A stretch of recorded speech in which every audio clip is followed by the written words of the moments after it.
Hello, this is Noga Hallman, creator of UpsideDown Parenting, where your parenting challenges meet personal growth. You are watching Monday Takeaway, and today I'm addressing the question that I'm asked constantly, and that question is, Noga, I always see you with a book. How in the world, with everything that you do and with your 7 children, do you find the time to read? And over the years, I've gotten different variations on this question. How do you find the time to knit? How do you find the time to learn a language? How do you find the time to fill in the blank, all of my multi-passions? So the short answer is, I simply carve out the time. I insist on it. I look forward to it. I take the time for reading away from something else, from the dishes, for example. But there's more to that, and I'd love to share that with you. So I'm going to give 3 tips for being able to read more as you go through your day. But if reading is not your thing and you have a different hobby or like something that you want to do with your hands or something that just makes you happy, then replace the word reading with whatever that is. So my first tip for adding more reading to your day is to know what you want to read and have it ready, waiting for you. You know, just like we give our kids a box on a rainy day, a box that we prepared in advance with crayons inside and a coloring book and all these fun things, we should have that kind of box set aside for ourselves as well. So take me for example, I have books all over the place. I have a book in the laundry closet and I have books on every shelf in the house, and I have a book next to my head on my bed, and I have a book on the couch, and I have many books on the dining room table, and of course I have a book in the stroller, or sometimes it's a fun magazine. And whenever I have a free moment, then I can just start flipping through this book a little bit. The moment might turn into 5 minutes or 10 depending on what's going on around me, but that book is ready for me, totally available and accessible. That was my first tip. My second tip comes with a story.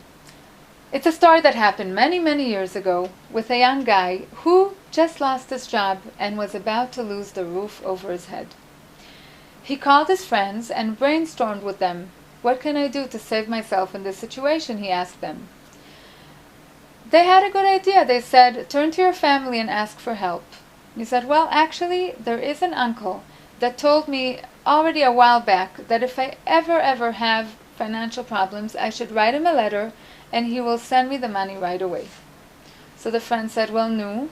So write your uncle the letter and send it and you'll get the money. He said, well, I did write the letter. I even put it in an envelope.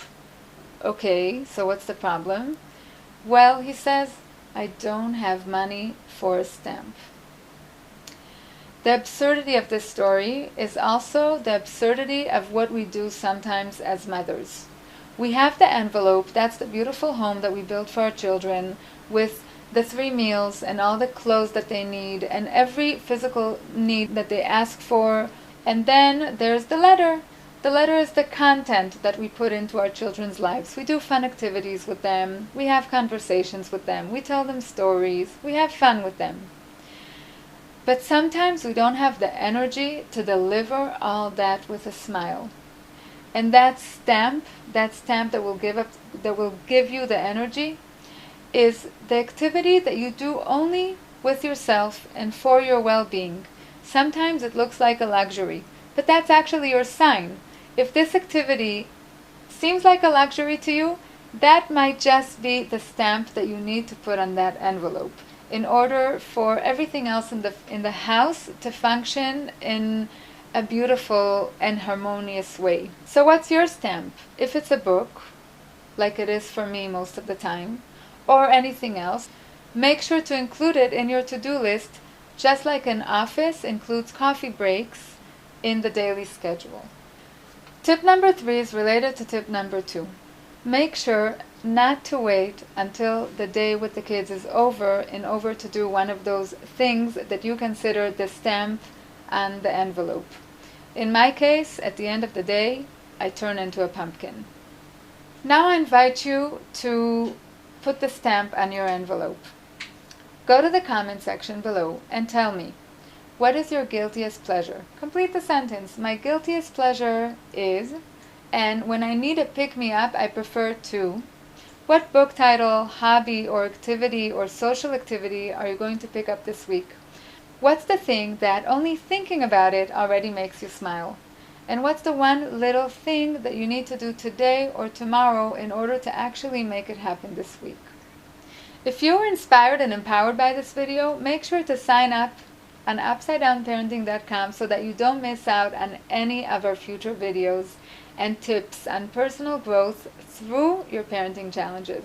Thank you for watching, and until next time, get curious about the parenting challenges that come your way, because they are your custom-made opportunities to step into the mother and person you are meant to be.